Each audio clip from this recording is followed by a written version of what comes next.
सर्वात पहिले शुभेच्छा. आणि आपण आता पुण्यातील बाजीराव रस्त्यावर आहोत. बाजीराव रस्त्यावर आपण पाहिलं तर दरवर्षीप्रमाणे यंदा सुद्धा पारंपरिक वेशभूषेमध्ये शोभायात्रेचं आयोजन करण्यात आलेलं आहे. आणि माझ्या मागे जर आपण इकडे पाहिलं तर ही सगळी संपूर्ण शोभायात्रा सध्या या बाजीराव रस्त्यावर सुरू आहे. पारंपरिक वेशभूषा असेल, त्यासोबतच पखवात असेल, त्यासोबतच वीणा असेल, टाळ असेल यांचा जाप करत पुण्यातील बाजीराव रस्त्यावर ही शोभायात्रेला सुरुवात झालेली आहे. यासोबतच पण इकडे जर पाहिलं तर घोडे सुद्धा त्यांनी या शोभायात्रेमध्ये आणलेले आहेत. आणि अशा पद्धतीने या शोभायात्रेचं आयोजन करण्यात आलेलं आहे. शोभायात्रेची सुरुवात करण्यात आलेली आहे. मोठ्या उत्साहामध्ये दरवर्षीच याचं आयोजन केलं जातं शोभायात्रेचं. आणि यंदा सुद्धा असाच उत्साह पाहायला मिळतोय. आपण इथल्या शोभायात्रेमध्ये सहभागी झालेले जे आहेत त्यांच्याशी बोलणार आहोत. शोभायात्रेत सहभागी झालेला आहात, काय उत्साह पाहायला मिळतो? सगळा आनंद उत्सव आहे. आपला नवीन वर्षाची सुरुवात जी आपण करतो ती सगळे वारकरी संप्रदायाच्या किंवा सगळे जे आहे पारंपरिक पद्धतीने त्या पद्धतीने आपण सगळं चालू ठेवलेलं आहे. नक्कीच दरवर्षीप्रमाणे यंदा सुद्धा ही शोभायात्रा काढली जाते. काय सांगाल, कसा उत्साह पाहायला मिळतो या शोभायात्रेमध्ये? आता तुम्ही स्वतःच बघताय की कसा उत्साह आहे.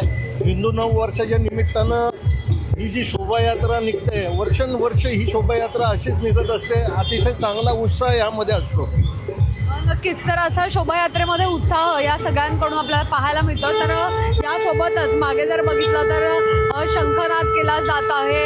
यासोबतच छत्रपती शिवाजी महाराज यांचा पुतळा जो आहे तर तो सुद्धा या शोभायात्रेमध्ये यांनी ठेवलेला आहे. आणि या मागे जर आपण आणखी जाण्याचा प्रयत्न केला तर मागे सुद्धा वेगवेगळ्या लाठीकाठींचे खेळ आहेत तर ते केले जात आहेत. आणि आपण पाहतो की मागे पण लाठीकाठीचा खेळ केला जातोय. सगळ्या महिला ज्या आहेत तर त्या पारंपरिक वेशभूषेत आलेल्या आहेत आणि त्यांच्याकडून ह्या सगळ्याचं सादरीकरण केलं जात आहे.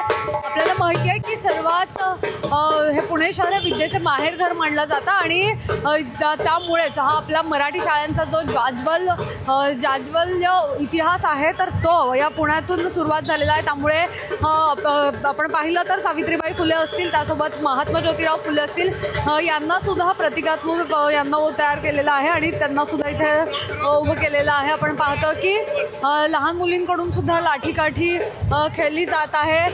तू काय बनली आहेस? जिजाऊ. ओके. तर जिजाऊंचं हे घेतलेलं आहेस, काय सांगशील, कसा उत्साह पाहायला मिळतो याच्यामध्ये? आणि तू किती वर्षांपासून येतेस? 3-4 वर्ष झाली. मी दरवर्षी काही ना काहीतरी बनते. ह्यावेळेस मी जिजाऊ बनली. अच्छा. याच्या आधी काय काय बनलेली?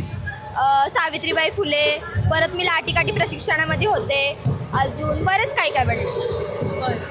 आपण पाहतो अशा प्रकारचा एकूणच उत्साह या सगळ्या याच्यामध्ये पाहायला मिळतोय. आणखी याच्या मागे बघितलं तर आपल्या जी भारत माता आहे तर भारत मातेचा सुद्धा एक फोटो आहे तो याच्यामध्ये लावण्यात आलेला आहे मोठा.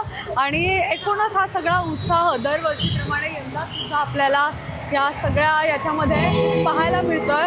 ब्रॉस ब्रँड असेल, बँड वगैरे असेल, हे सगळ्यांचं माध्यम केलं जातं. आणि आणखी उत्साहितही करता येईल यासाठीचा संपूर्ण प्रयत्न जो आहे तो आपल्याला या शोभायात्रेमध्ये पाहायला मिळतो. दरवर्षीप्रमाणे यंदा याला उपस्थिती लावलेली आहे आणि असाच उत्साह आपल्याला दरवर्षी या शोभायात्रेला पाहायला मिळतो. Camera person Ajay Gangude Pune.